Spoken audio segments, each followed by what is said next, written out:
వార్తలకు స్వాగతం. ముందుగా హెడ్లైన్స్ చూద్దామా? చూసేయండి. ప్రగతి భవనంలా ఫస్ట్ ముచ్చట్లు, కలెక్టర్ సార్లు కొట్టిండ్రు సప్పట్లు.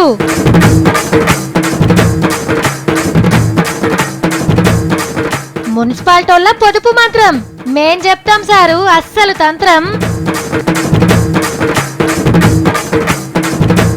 సెంటర్ సర్కార్కి ఫస్ట్ మరక, ఏం జరిగిందో మంత్రి గారికే ఎరక. ఉన్న కాడికి ఖర్చు పెడుతున్న సత్తి. ఏమైంది నీకు? ఎవరి పైసలు వాళ్ళు ఖర్చు పెట్టుకోమను. నీ పైసలు నువ్వు ఖర్చు పెట్టుకో, నా పైసలు నేను ఖర్చు పెట్టుకుంటా. What problem? అర్రే ఇవాళ ప్రగతి భవన్ మొత్తం కలకల్లాడింది.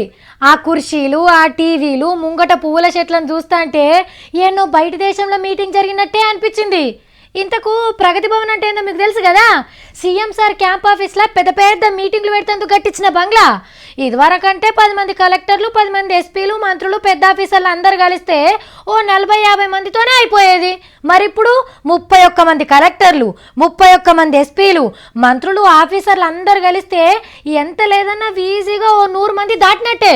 మరి ఇంతగా మీటింగ్లు ఏం నడిచిందో ఓ పరారుసుకుందామా?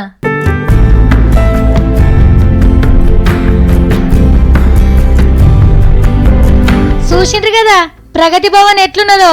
పబ్లిక్ అక్కేర్లు తీరుస్తందుకు 31 జిల్లాల కలెక్టర్లతోని మీటింగ్ పెట్టిండు సీఎం సారు. పబ్లిక్ నోట్ల తిప్పల మీద చాలా సేపు మాట్లాడిండ్రట.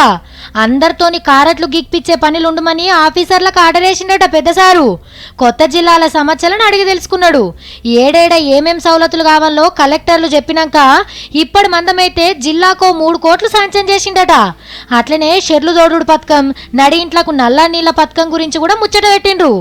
అర్థహారంలో పెట్టిన మొలకలు ఎంత పెద్దగా అయినాయో చెప్పిండ్రట ఆఫీసర్లు. ఊర్లకు మంచి సడక్లు, సర్కార్ దవాఖాన్లా సరిపోను సూది మందులు పెట్టమని ఆర్డర్ వేసిండు కేసీఆర్ సారు. పట్నం రోడ్ల మీద చెత్తా చెదారం మోపు కాకుండా చూడమన్నాడు. నెల రోజుల సంధి పబ్లిక్ అంతా ఇంటి ఖర్చులు చాలా తక్కువ చేసుకుంటుర్రు. ఈ ఇంట్లో ఆడోళ్లకు ఇగో అని 2000 రూపాయలు నోటిచ్చి దీంతోనే నెల మొత్తం వెళ్ళదీయాలి. నడిమిట్ల నన్ను నచ్చి అడిగితే మంచిగుండదు అని అంటుర్రట. ఇక మరి వాళ్ళు ఏం చేస్తారు? షాయిల చక్కెర, కూరల నూనె తక్కువ వేస్తారు. ఇడిచిన బట్టల్ని 2 రోజుల కోపరు విండుతారు, సబ్బులకు ఖర్చు అవుతుందని. షాపింగ్ అనే మాటనే మర్చిపోతుండ్రట. ఆటలు, పాటలు, ఫైటింగులు లేని సీరియల్స్లను చూసుకుంటేనే టాకీస్లో సినిమా చూసినట్టు ఫీల్ అవుతుండ్రట. ఇక పొద్దుమికి కూడా పొద్దుగాలంటిన కూరనే వేసుకొని తింటుర్రట చలికాలం అయినా కూడా. అందరాని కాదు కానీ కొందరు ఇళ్ళ సంగతి చెప్తున్నాం. పబ్లిక్ లెక్కనే గీళ్ళు కూడా పొదుపు పాటిస్తుండ్రు. కాకుంటే మన లెక్క నోట్ల తిప్పలతోని కాదు. పట్నం మున్సిపాలిటీ పెద్దసారు వాళ్ళ ఆఫీసర్లకు పొదుపు మంత్రాలు ఆర్డర్ వేసిండు. చలికాలం వెళ్ళేదాకా ఏసీలు బందు, చలి తగ్గే ఫిబ్రవరి నెల దాకా ఫ్యాన్ల మీన్నే నడిపియాలి. నిన్నీయాలనే చలి ముదిరింది కాబట్టి పంకలు కూడా తిప్పకుంటేనే ఇంకింత మంచిది. ఎల్తూరు కోసమని అడ్డగోలుగా ట్యూబ్ లైట్లు వెలిగియద్దట. ఒక్క లైట్ వేసుకుంటే 4గురికి సరిపోతుంది. కిటికీలు, దర్వాజాలు తీసి పెడితే సగం లైట్లు బంద్ చేసినా ఏం కాదు. ఇక అందరు ముంగట కంప్యూటర్లు ఉన్నాయి కాబట్టి కాగితాల వాడకం కూడా తక్కువ చేయాలన్నట. జిరాక్స్ పేపర్లు 2 దిక్కుల వాడుకోవాలి. ఆఫీసర్లు ఫాలో కాకుంటే వాళ్ళ పని పడతామన్నాడట జనార్దన్ రెడ్డి సారు. అగో గింత పీసినా శాతలు ఎందుకు చేయాలి? మొన్న పాత నోట్లతో బిల్లు కట్టే ఛాన్స్ ఇస్తే 100 కోట్ల రూపాయలు వచ్చినాయి, అన్నకెళ్ళి ఖర్చు పెడితే కాదా అని కానూర్లు మాట్లాడారు. ఉన్నప్పుడు ఉబ్బాగా అడ్డగోలుగా ఖర్చు పెడితే లేనప్పుడు జేబులు దేవులాడాల్సి వస్తుంది. పొదుపు ఎన్నటికైనా మంచిదే కదా. కానీ సౌలతులు తక్కువైతున్నాయని పబ్లిక్ పనులు పెండింగ్లో పెట్టారు సార్లు ఆయనత. అయినా గీ చిన్న చిన్నవి ఎంత కటింగ్ చేస్తే ఏం మిగులుతా సార్లు? అస్సలు పొదుపు మేం చెప్తాం వినుండ్రి. వేసిన రోడ్లు మళ్ళా ఇయ్యకుండా, పగిలిన నీళ్ల పైపులు మళ్ళా వలగకుండా చూస్తే గప్పుడు బొచ్చెడు పైకం మిగులుతుంది. వామ్మో, మోడీ సార్ ఏది పట్టినా ఉడుం పట్టు లెక్కనే పడతాడు. ఏడికి పోయినా తలకా ఎత్తుకొనే మాట్లాడతాడు. ఏడ మీటింగ్ పెట్టినా ఆయన చేసిందే కరెక్ట్ అని జోరుగా చెప్తాడు. పువ్వు గుర్తు లీడర్లు కూడా సార్ ఏది చెప్తే అదే వింటారు. మరి గింత బిర్రు సార్కి ఏడికెళ్ళి వచ్చిందో తెలుసునా? ప్రధానమంత్రి పదవికి ఎక్కినా ఈ 2.5 ఏళ్లల్లా ఏది చేసినా చేయకున్నా అవినీతి స్కామ్లు అయితే లేవు. గీ సారు పేరు కిరణ్ రిజిజు. సెంటర్లా చిన్న పోలీస్ మంత్రి. 450 కోట్ల రూపాయల అవినీతిల చేతులు ముంచిండని చేయి గుర్తోల మాట. సర్కార్కు కరెంటు కంపెనీలు కట్టిస్తా అని సారోళ్ళ తమ్ముడు గుత్తకు మాట్లాడుకుండట. సొంత రాష్ట్రం అరుణాచల్ ప్రదేశ్లా గా కంపెనీ పనులు నడుస్తున్నాయట. అయితే తొండి లెక్కలతోని ఎక్కువ ఖర్చులు చూపించిండ్రని కాంగ్రెస్ వాళ్ళు గరమైతుండ్రు. కార్లు, ఈ స్కూటర్లు, స్కూటీల మీద బండరాళ్ళు మోసుకుపోయినట్టు లెక్కలు రాసిండ్రట. రాళ్ళు లారీలో వేస్తారు, పెద్ద పెద్ద బండ్లలో వేస్తారు, కానీ ఈ చిన్న బండ్ల తెచ్చుడేంది అని చిత్రంగా అనిపిస్తుంది. మళ్ళా అన్నిటికీ ఒకటే డ్రైవర్ పేరు రాసిండ్రట. తొండి ఉన్నదనే బిల్లులను ఆపిండ్రట గవర్నమెంట్ ఆఫీసర్లు. తమ్మునికి రావాల్సిన బిల్లును ఆపేస్తే సార్ ఊకుంటాడా? ఆఫీసర్ అని గజ్జు నొనికిస్తే దెబ్బకు మొత్తం పైకం ముట్ట చెప్పిండ్రట. ఇది కాంగ్రెస్ వాళ్ళు చెప్తున్న కథ. సెంటర్ మంత్రి రాజీనామా చేయాల్సిందే అని గట్టిగానే లొల్లి చేస్తుండ్రు. అయితే సారు చెప్పే కథ ఏరే ఉన్నది. ఓర్వనోళ్ళు బట్ట కాల్చి మీదేస్తుర్రు, మేము అసుంటోళ్ళం గాము అంటున్నాడు. ఒక్కపారి మా ఊరికొచ్చి మాట్లాడుండ్రి, పబ్లిక్ చెప్పుతోని సన్మానం చేస్తారని వార్నింగ్ ఇచ్చే కాడికొచ్చింది ఎవ్వరం. చూడాల మరి ఆఖరికి ఏమైతుందో. జయమ్మ కాలం చేసినాక అమ్మో అమ్మ 100 కోట్ల ఆస్తి సంపాదించింది. అదంతా ఎవరికోతుందో, ఎవలోగా అదృష్టవంతులు. ఇంకెవరికి? చిన్నమ్మ శశికలమ్మకే పోతాయి. ఆమెకెట్లా పోతాయి? జయలలిత మేడం అన్న బిడ్డ లేదా? మా అత్త ఆస్తి నాకే వస్తుందని కొట్లాడుతుంది. ఏమో సాదుకొని పెళ్లి చేసిన కొడుకు కూడా ఆస్తి కోసం మా అమ్మ అని వస్తాడేమో. ఇగో ఇట్లా షాన్నే మాట్లాడుకున్నారు. నడిమిట్లకు గీ అక్కను కూడా తీసుకొచ్చిర్రు. బ్రేకింగ్ న్యూస్, ఈమెనే అమ్మ కూతురు, అమ్మ వారసురాలు వచ్చింది. ఈమెను బయట దేశాల్లో పెంచింది. ఇగో ఇట్లా ఫేస్బుక్లా వాట్సాప్లా మస్తు చక్కర్లు కొడుతుంది గీ పోట్వా. ఎవ్వరికి తెలియకుండా బయట దేశంలో చదివిచ్చిందని కూడా రాసిండ్రు. ఈమెకే ఆస్తంతా వెనకసిరి సీఎం అవుతుందని కూడా రాసిండ్రు ఇంకొందరు. కానీ ఇవన్నీ ఉత్తమాటలే. జయమ్మకు ఈమెకు ఏం సంబంధం లేదట. ఖుద్దు వాళ్ళ కుటుంబం మనుషులే చెప్పిండ్రు. ఈమె పేరు దివ్య, మా తమ్ముని భార్య. ఇప్పుడు ఆస్ట్రేలియా దేశంలో ఉంటుండ్రని కేరళ రాష్ట్రంలో ఒక అన్న మొత్తం వివరాలు చెప్పిండు.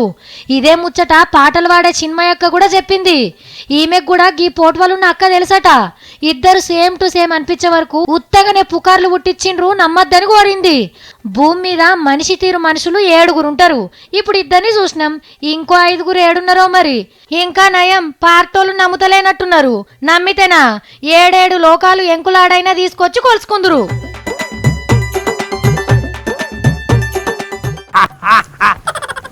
రూపాయి ఫౌలో లేకుండా ఖర్చు పెట్టేస్తా.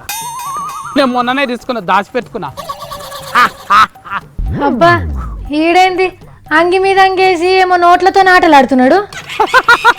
మొత్తం 3 ఫోటోలు మేక మటన్ కోడి చికెన్తోనే తింటా, బిర్యానీ పువ్వు కూడా తింటా.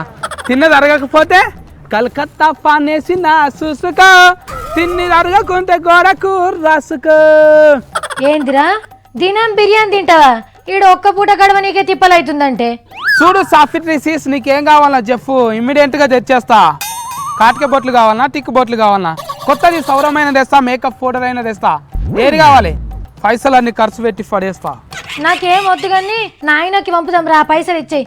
ఓ తుఫిడి సాఫ్ట్రీసీస్, ఏమైంది నీకు? ఎవరి పైసలు వాళ్ళు ఖర్చు పెట్టుకోమను. నీ పైసలు నువ్వు ఖర్చు పెట్టుకో, నా పైసలు నేను ఖర్చు పెట్టుకుంటా. What problem? నేనైతే దాచుకోని విటను. దాసుకోవా? ఎక్కడివిరా? నువ్వు ఏ నుంచి తెచ్చినావు పైసలు? It's your non veg business, okay? పెద్ద బ్యాంకులు ఏటీఎంలలో మస్తు పైసలు నింపిర్రు, తెచ్చినా ఖర్చు పెడతా. ఒరేయ్ నాన్ వెజ్ బిజినెస్ కాదురా, నన్ ఆఫ్ బిజినెస్ అనాలా. పైసలు ఎట్లయితే డబ్బున ఖర్చు అవుతాయి అబ్బా. కానీ మీటి యాదిగాడు అయితే కరెక్ట్. యాదిగా ఏడున్నావురా? దావత్ అడిగినావు గారా, ఇస్తే ఇప్పుడు కాటన్ బిల్లు తెచ్చుకో, సుడో ఫోట్లాడు కూడా తీసుకురా. పైసలు మొత్తం నేనే కట్టేస్తా. ఒరేయ్ వస్తా. ఎందుకురా ఇప్పుడు గిదంతా? ఇక నువ్వు ఇట్లనే చేస్తావంటే ఇవాళ ఇంట్లో రేపు మంటలనే అవుతుంది కథ. ఆర్బీఐ బ్యాంకు మనకు చాలా ఇచ్చింది, తిరిగి మొత్తం పైసలు ఖర్చు పెట్టకపోతే చాలా లడ్డుగా అయిపోతాం. ముందుకే నాకు బొత్తుంది. లడ్డుగా అవుతావు? ఏటీఎంలో పైసలు దొరకక తిప్పలై ఉన్నదో లేదో తింటా అంటే ఈయన గప్పాలు చూడండి ఎట్లా కొడుతుండో. ఆర్బీఐ ఆర్డర్ వేసింది, ఈ సత్తిగాడు పాటిస్తాడు. ఆర్బీఐ ఆర్డర్ వేసుడైంది, నువ్వు పాటించుడైంది. నా దిమాగ్ తినకేడ నువ్వు. ఓ బిత్తిరక్క, ఆర్బీఐ బ్యాంక్ ఏం చెప్పింది? కొత్త పైసలు ఏం దాచుకోకుండా మొత్తం ఖర్చు పెట్టుండంట అని చెప్పలే, అందుకే ఖర్చు పెట్టి పడేస్తున్నా మొత్తము. కొత్త లోట్లు ఉంటే మా అక్క అసలే ఖర్చు పెట్టది, పాతగా చేస్తే. అవునా? మరి వాళ్ళు పెట్టమన్నారని నువ్వు ఖర్చు పెట్టినావు అనుకో, వెనక సిరికించి మీ అయ్యా తెచ్చిస్తాడా పైసలు? ఒక్క అయ్యేందుకు ఇస్తారక్క? ఆర్బీఐ బ్యాంక్ వాళ్ళే ఇస్తారు. ఇప్పుడు పైసలు ఖర్చు పెట్టి పర్సు కాలైంది అనుకో, వాళ్ళే నింపుతారు అకౌంట్లలో మొత్తము. ఆర్బీఐ బ్యాంకు వాళ్ళు ఏమన్నారంటే చేతుల నగదు ఉంచుకోవద్దని చెప్పిండ్రు. వాళ్ళు ఎందుకు ఇస్తారా నీకు? వాళ్ళే చెప్పిర్రు ఖర్చు పెట్టుకోమంట అని.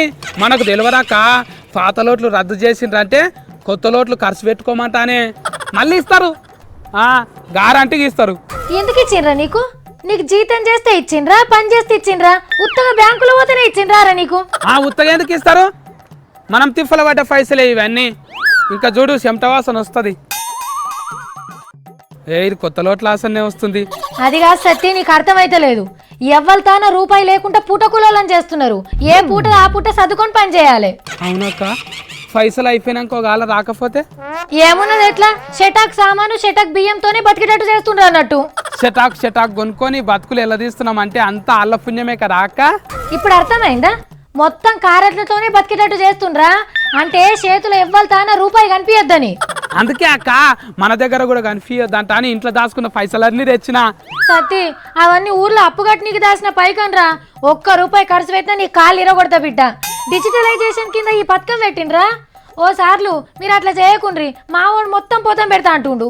అయినా మన పైసలు ఖర్చు పెట్టుకోమని నీకు వాళ్ళెవరక్క? అక్క ఏడున్నాయి ఆడ పెడతాయి ఇవి. ఇప్పుడు ఒక ఊరికి నీళ్ళ తిప్పలుంటది, ఇంకో ఊరికి మంచిగా రోడ్లు ఉండకపోవచ్చు, బస్సులు రాని పల్లెలు ఉండొచ్చు, బళ్ళు లేని ఊర్లు కూడా ఉంటాయి. 2-3 ఊర్లకు కలిపి ఒకటే గ్రామ పంచాయతీ కూడా ఉండొచ్చు. ఓ ఊరు మండలానికి చాలా దూరంలో ఉండొచ్చు. ఆనలు ఎక్కువ వస్తే ఆగమయ్యే పల్లెలు ఉంటాయి. కొన్ని ఊర్లకు కోతులతో తిప్పలుంటాయి. కానీ ఈ ఊరుకు జరంత ఎరైటి సమస్య ఉన్నదట. ఏందో మరి అది. ఇది మహబూబ్ నగర్ జిల్లా ఉజ్జల్లి ఊరు. ఎవ్వరికి లేని తిప్పలు ఈ ఊరు పోరగాండ్లకు ఉన్నాయట. అదేందో అరుచుకుందాం మరి. చెప్పన్నా, ఏంది నీ బాధ? నాకు కూడా ఆల్రెడీ ఎంగేజ్మెంట్ అయ్యి కూడా క్యాన్సిల్ అయిన పరిస్థితి ఉండదు. ఇది ఊరపూజ అయినాక లగ్గం క్యాన్సిల్ అయిందట. గీ అన్న ఏమంటాడో ఇందా. ఆ ఊరికి ఎవరైనా అమ్మాయిని ఇవ్వడానికి కానీ ఆసక్తి చూపారు, ఆ ఊరి నుండి వచ్చే తీసుకువెళ్ళడానికి అమ్మాయిలని కానీ ఆసక్తి చూపారు. ఊరికి పిల్లనిస్తలేరట. ఈ ఊరు పిల్లలను ఎవ్వరు చేసుకుంటలేరట. నోట్ల తిప్పలతోని కట్నాలు కానుకలు ఇస్తలేరేమో, అందుకే పెళ్లిళ్ళు అయితలేనట్టున్నాయి అని అనుకునేరు. కానీ అస్సలు ముచ్చట ఏరే ఉంది. ఉజ్జల్లి ఊరు పక్క పొంటి సంగం బండ అనే ప్రాజెక్ట్ ని కడుతుండ్రు. పాత సర్కార్లు పనులు షురువు చేసినాయి. గా ప్రాజెక్టు కడితే ఊరంతా మునిగిపోతుందట. ఇంకో దిక్కు ఇండ్లు కట్టించుడు అయిపోలేదట. ఎన్నడిండ్లు మునిగిపోతాయో తెలియనోనికి పిల్లని ఎవలిస్తారు అని అంటుర్రట. వాళ్ళ పరిస్థితులే బాలేవు, మా అమ్మాయిని ఏం బాగా చూసుకుంటారు అనే విధంగా ఉండండి. ఈ పిల్లగానికి ఇప్పటి సందే పెళ్లి రంది పట్టుకున్నది పో. పక్కూరోళ్ళంతా పెళ్లి కాని ప్రసాదులని పిలుస్తా అంటే ఇజ్జత్ పోయినట్టు అనిపిస్తుందట ఊరి పోరగాన్లకు. సర్కారోళ్ళు పట్టించుకొని మమ్మల్ని ఒక ఇంటోళ్ళని చెయ్యాలి అని కోరుతుండ్రు.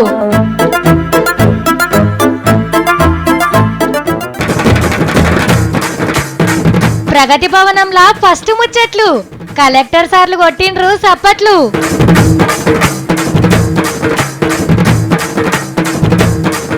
మున్సిపాలిటీల పొదుపు మంత్రం మేం చెప్తాం సారు, అస్సలు తంత్రం. సెంటర్ సర్కార్కి ఫస్ట్ మరక. ఏం జరిగిందో మంత్రి గారికే ఎరక. ఉన్న కాడికి ఖర్చు పెడుతున్న సత్తి. ఏమైంది నీకు? ఎవరి పైసలు వాళ్ళు ఖర్చు పెట్టుకోమను. నీ పైసలు నువ్వు ఖర్చు పెట్టుకో, నా పైసలు నేను ఖర్చు పెట్టుకుంటా. What problem? నేను టాటా చెప్పేస్తా మరి. టాటా.